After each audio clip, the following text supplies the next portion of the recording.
नमस्कार दोस्तों, आप देख रहे हैं सोशल इंडिया लाइव और इस विशेष प्रोग्राम का नाम है देश का सच। मैं अजय प्रताप आपका स्वागत करता हूं। देश का सच में आज हम बात करेंगे आतंकियों के साथ गिरफ्तार हुए देवेंद्र सिंह के बारे में। जैसा आपको पता है, जब उनकी गिरफ्तारी हुई थी, डीएसपी देवेंद्र सिंह 4 दिन की छुट्टी पर थे। छुट्टी के दौरान देवेंद्र श्रीनगर से पहले जम्मू और फिर चंडीगढ़ जाने वाले थे, मगर पुलिस जांच के लिए जब उनकी गाड़ी को रोका गया तो उन्होंने मौके पर तैनात अधिकारी को अपना ओहदा और पहचान बताई, लेकिन उनका रसूख काम नहीं आया था। बाद में जब कार में बैठे लोगों से पूछताछ हुई तो पता चला कि जम्मू कश्मीर पुलिस के डीएसपी देवेंद्र सिंह की गाड़ी में जो 2 लोग बैठे हुए थे, वो दोनों हिजबुल मुजाहिदीन के आतंकवादी थे। एक का नाम हिजबुल कमांडर सईद नवीद था और दूसरे का रफी हैदर। खुलासा होते ही डीएसपी समेत 3 लोगों को फौरन हिरासत में ले लिया गया था। अब जम्मू कश्मीर पुलिस के एक डीएसपी गाड़ी में 2 आतंकवादियों के पाए जाने की खबर मिलते ही सुरक्षा एजेंसियां फौरन हरकत में आ गई थी। मामला बेहद गंभीर था, लिहाजा सीनियर अफसरों ने पूछताछ शुरू कर दी। शुरुआती जांच में पता चला कि आतंकियों और देवेंद्र के बीच में कोई 12 लाख रुपए की डील हुई थी, जिसके तहत वो इन आतंकियों को अपनी गाड़ी से सुरक्षित जम्मू ले जा रहा था। आतंकियों का प्लान जम्मू के बाद चंडीगढ़ और फिर दिल्ली जाने का भी था। सूत्रों के मुताबिक वो दिल्ली, चंडीगढ़, पंजाब में आतंकी हमले करने की योजना बना चुके थे। जी हां, डीएसपी देवेंद्र सिंह उनके इन मंसूबों में उनका साथ दे रहा था। अब यहां तक की स्टोरी हम सबको लगभग पता है। डीएसपी देवेंद्र सिंह की चार्जशीट को लेकर मीडिया चुप है। अब यह बात समझ से परे है कि क्यों कोई देवेंद्र सिंह की बात नहीं कर रहा है। अफजल गुरु याद है ना आपको? आपको बता दूं, संसद हमले के मास्टरमाइंड अफजल गुरु ने अपने वकील को लिखी चिट्ठी में देवेंद्र सिंह को लेकर कई खुलासे किए थे।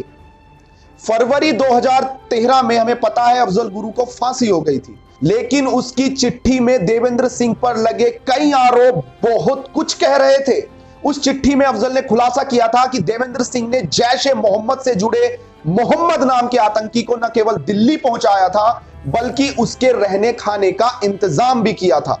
और ये जानकारियां 2 एजेंसियों के पास थी, यानी जिस एनआईए ने आज जो उन पर चार्ज लगाए हैं, उसकी जानकारी 2001 से खुफिया एजेंसियों के पास थी।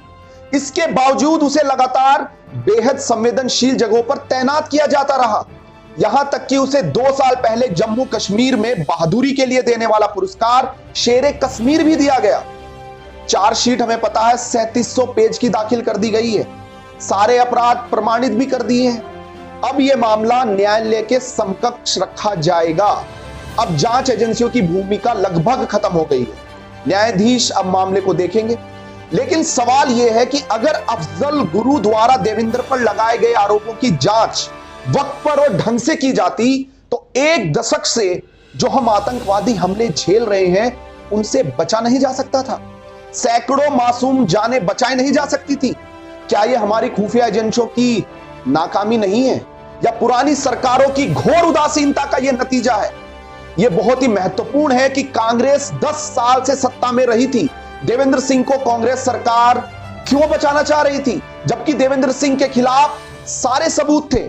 और आश्चर्यजनक रूप से जिस अफजल गुरु के केस में इस देवेंद्र सिंह के खिलाफ सबूत मिले थे, उसी केस में अफजल गुरु को कांग्रेस सरकार ने फांसी तक भी पहुंचाया था। सोशल इंडिया तमाम सरकारी एजेंसियों, सरकार से अपील करता है कि भारत मां पर, देश की अखंडता पर जिस किसी ने वार किया है, खंजर घोंपा है, उन्हें कड़ी से कड़ी सजा सुनाई जाए और तमाम साजिशकर्ताओं के नाम देश के सामने लाए जाएं। देश का सच में आज इतना ही। नए मुद्दे के साथ कल फिर मुलाकात होगी। इस वीडियो को शेयर कीजिए और अपने चैनल को सब्सक्राइब कर लीजिए। धन्यवाद। जय हिंद, जय भारत।